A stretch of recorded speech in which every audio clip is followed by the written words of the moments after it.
EVM, क्या आप EVM को जानते हैं? अगर आप वोटर हैं तो ज़रूर जानते हैं, और अगर आप वोटर नहीं हैं तो भी जानते हैं। Electronic voting machine. मैं आज इसलिए इलेक्ट्रॉनिक वोटिंग मशीन पर चर्चा कर रहा हूँ क्योंकि बंगाल और असम में चुनाव चालू हैं, और आपने देखा होगा कि न्यूज़ में खबरें आई हैं कि बीजेपी के कैंडिडेट के गाड़ी में ईवीएम मशीनें पाई गई। चुनाव आयोग ने सफाई दी कि ईवीएम ले जाने वाली गाड़ी खराब हो गई थी, और उसके बाद अधिकारियों ने दूसरी गाड़ी अरेंज की। उन्हें पता नहीं था कि वो किसी गाड़ी है, उसके बाद पता चला पथराव के बाद कि ये बीजेपी कैंडिडेट की गाड़ी थी। खैर, ये थी पॉलिटिकल बात। अब मैं बात करता हूँ इलेक्ट्रॉनिक वोटिंग मशीन की। तो इलेक्ट्रॉनिक वोटिंग मशीन होती क्या है? सबसे पहले आप ये जान लें कि भारत में चुनाव के लिए अभी इलेक्ट्रॉनिक वोटिंग मशीन की यूज़ की जाती है। पहले भारत में चुनाव के लिए बैलेट पेपर का यूज़ किया जाता था। मतदाता अपने कैंडिडेट को वोट देने के लिए एक मतदान का स्टैंप होता था, उस स्टैंप से बैलेट पेपर पे कैंडिडेट का निशान होता है, उसके सामने वो सिक्का मारता था और वो वोट वैलिड माना जाता था। लेकिन इसमें एक दिक्कत थी। दिक्कत ये थी कि अगर स्टैंप सही जगह पर नहीं लगा तो वोट इनवैलिड हो जाता था।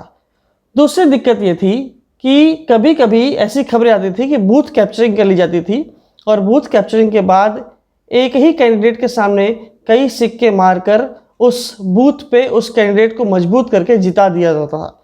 इन सभी दिक्कतों को दूर करने के लिए इलेक्ट्रॉनिक वोटिंग मशीन का सहारा लिया गया। लेकिन ये भारत है।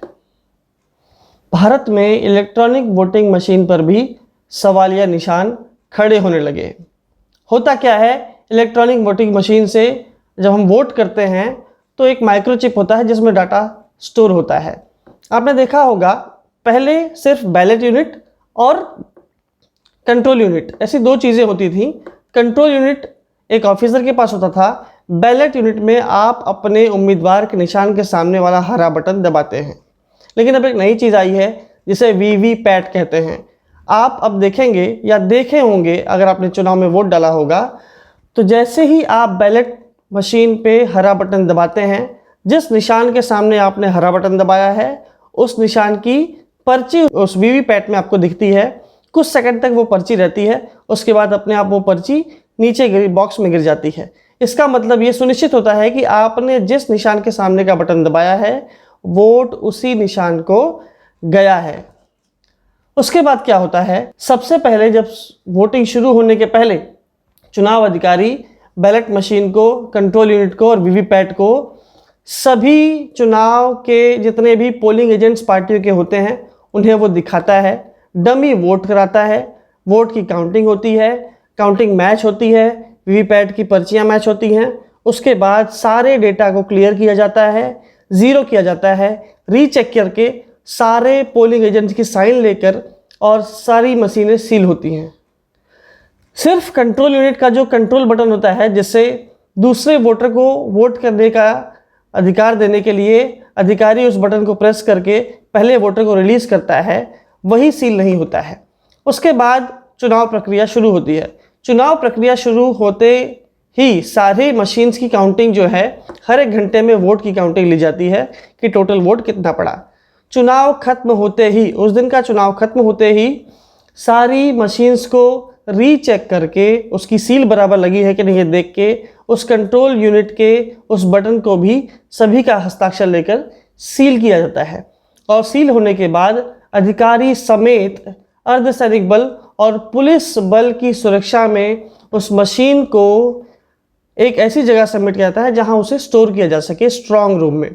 स्ट्रांग रूम में स्टोर होने के बाद ताला तभी खुलता है जिस दिन चुनाव की गिनती, वोटों की गिनती शुरू होनी होती है। वो भी सभी के सामने वीडियोग्राफी और डिजिटल कैमरा के रिकॉर्डिंग के साथ वो चीज़ें कंप्लीट होती हैं। चुनाव चल रहा है और असम में चुनाव चल रहा है। असम में जो है एक कैंडिडेट के गाड़ी में वो मशीनें मिलती हैं।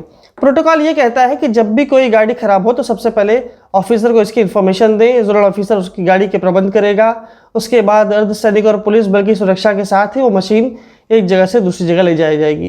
लेकिन अब सवाल ये उठता है कि ये सारे क्या नियम पाले गए थे? अगर नहीं पाले गए तो इसमें कहाँ की चूक हुई है?